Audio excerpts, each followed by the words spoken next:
like just to be a kid or to be working in the technology and the features that we have now for laser tag, right? It's unbelievable.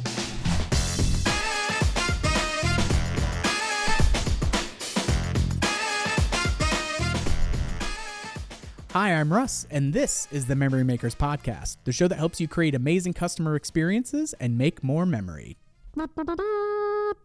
That's all the jingle that I got for today because I'm excited to get right into it. Joining us is Mr. Chris Epstein from Laserforce. How are you, my brother?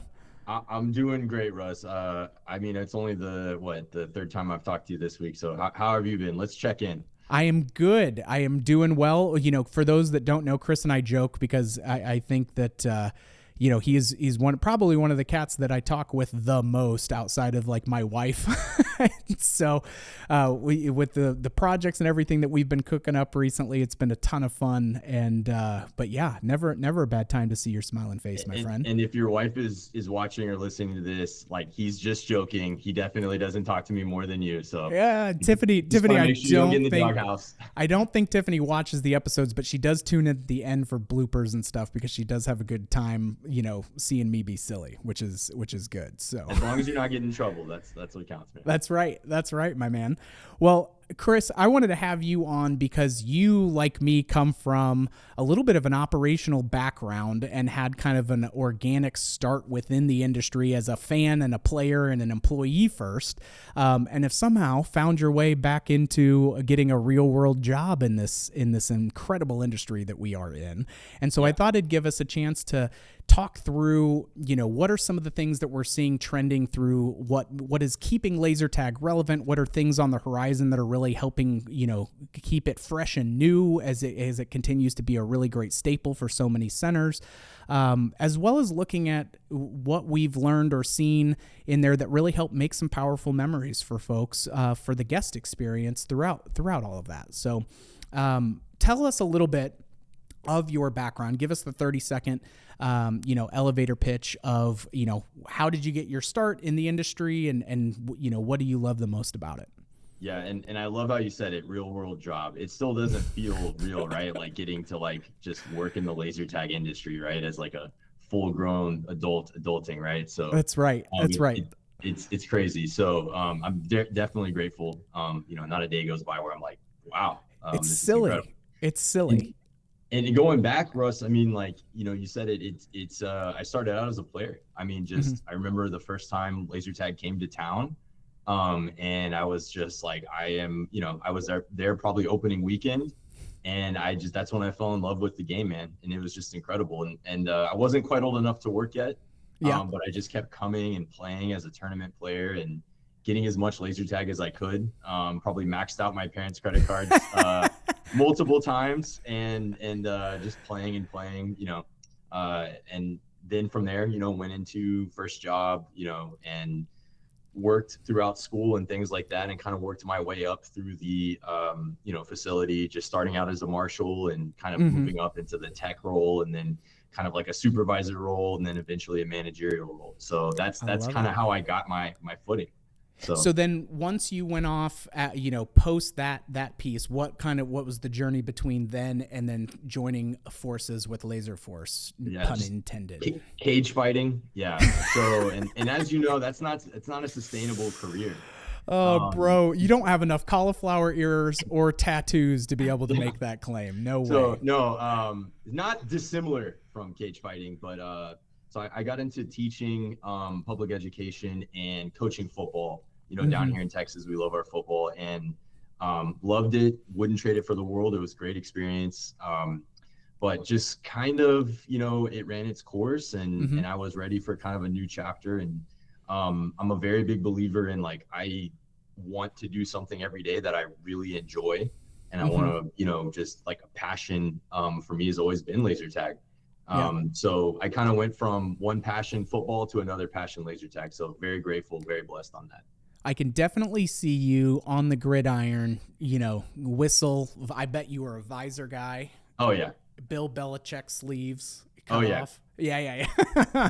Yeah, clipboard over the mouth. Yeah. There you go. Yeah, you're looking like Dan Campbell in those Applebee commercials. And that's right. For sure. So I love that. And then being able to be in the job that you have now, where you're working with folks and helping create, a powerful revenue model and powerful memory maker with it. What are some of the things that stick out to you most when you're talking with customers, and things that then you say, gosh, well, there's different ways that folks, can try to approach laser tag. There's, different lengths of games, different styles of games that they want to be able to run.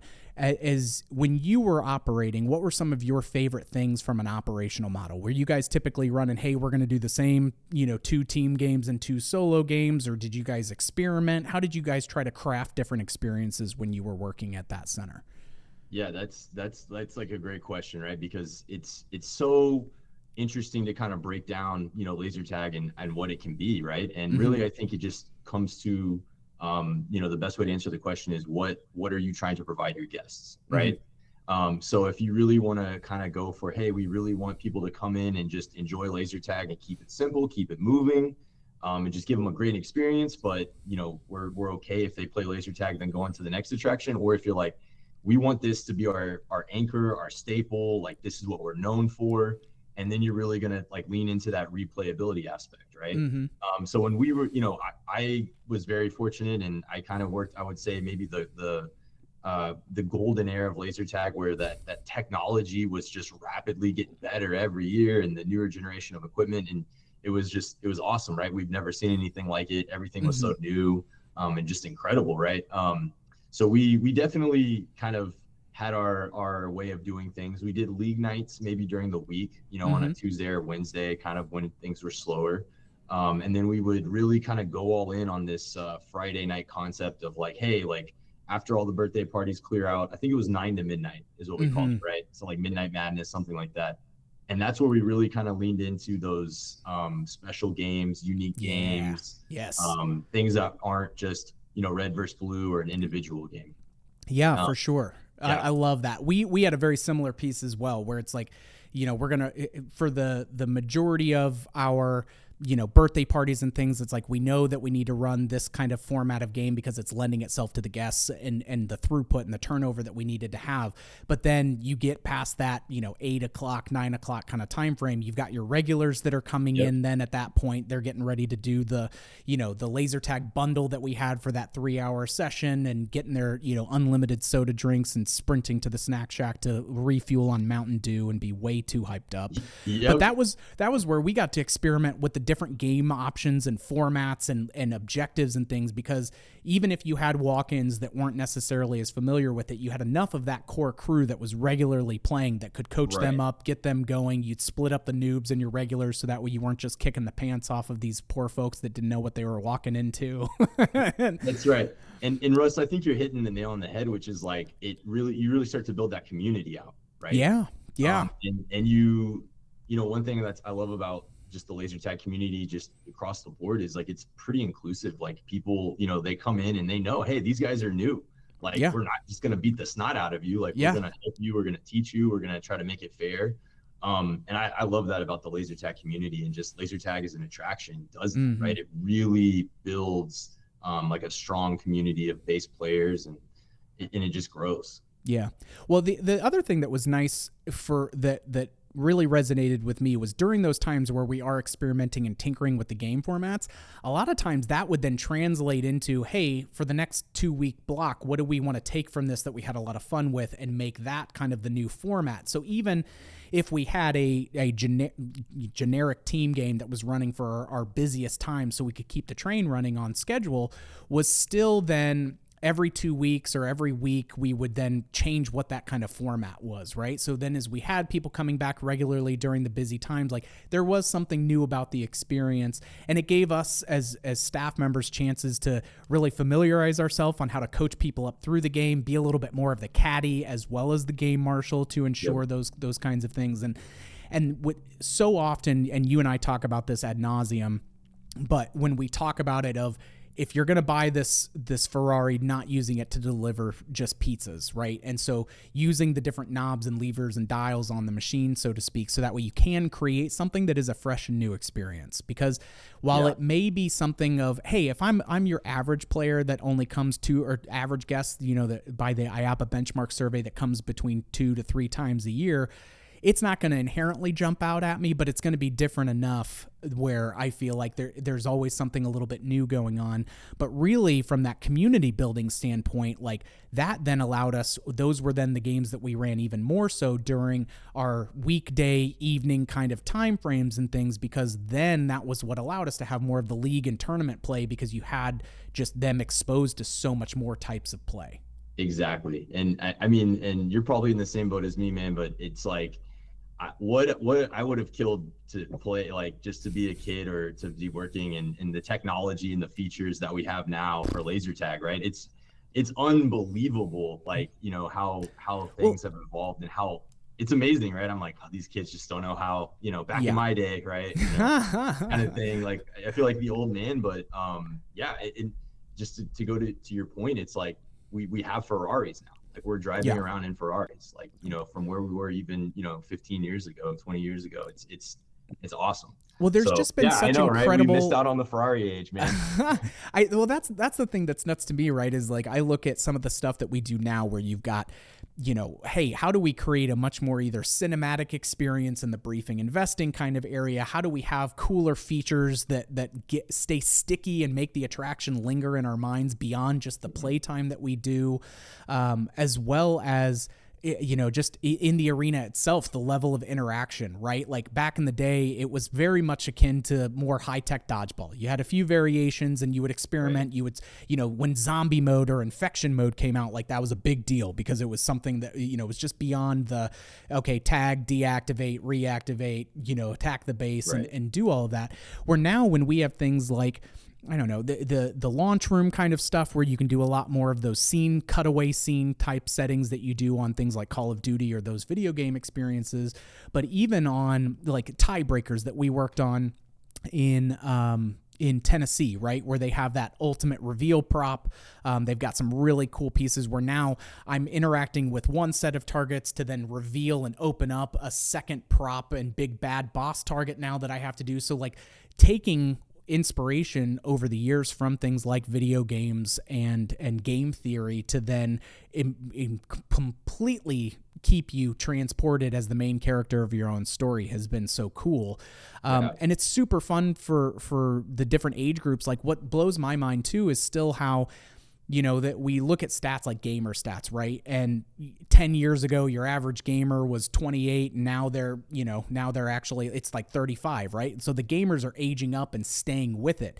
And we're seeing a similar thing with laser tag as well, because we have birthday parties, but you also have bachelor parties and corporate events and things like that really do it. What are some of your either clients that you have that you've seen do some really fun things as far as kind of targeting non-traditional or what's perceived as non-traditional laser tag players, for like the bachelor parties or the corporate events? And what are some of the things on the equipment side that you guys have seen that help keep that relevant for them? Yeah, I think on the equipment side, I'll kind of go in reverse order. Sure. To get to the point, I think equipment side is, we definitely have so many more options and tools at our disposal to really go after that older crowd and non-traditional crowd, right? So I think one of the coolest things that we just kind of came out with was the fitness tracking, right? Yeah. And I mean, I think no secret, the older we get, the more we are health conscious and more aware of having to stay healthy and put in the work. So just something like that, where all of a sudden you're keeping track of your calories burned and you're keeping track of your steps and your distance traveled while playing laser tag. And it's just that one little extra thing where you're like, oh, that's fun. That's cool. And yeah, wow, I can't believe I got that many steps in playing laser tag. Like, I'm going to go play laser tag now. That's exercise, right? So maybe before, you're like, laser tag's just a game. It's fun, you go in, you play one time with fitness tracking, you're like, wow, I just burned this many calories and I traveled over a mile in one laser tag game. Like, maybe I'll go back and do that. And so making it fun, gamifying it, things like that's that non-traditional way of playing laser tag or different metrics that are non-traditional, right? Yeah.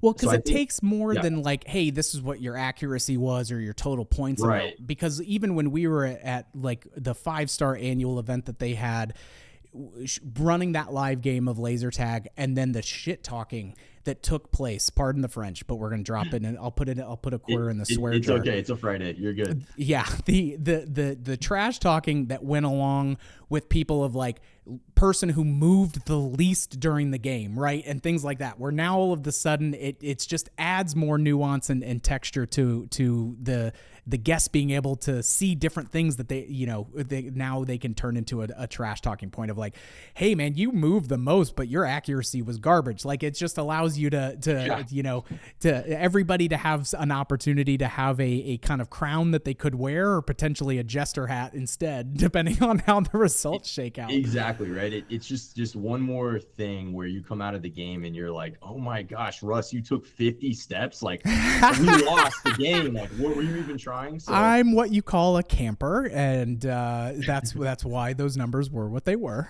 yeah, so and very interesting too. So I was just, I was at Tiebreakers last month, and we were playing in some of the special games, and we were playing some games, and I know you know Ron. Yeah. And he's probably what you'd consider like the non-traditional like Laserforce like demographic, right?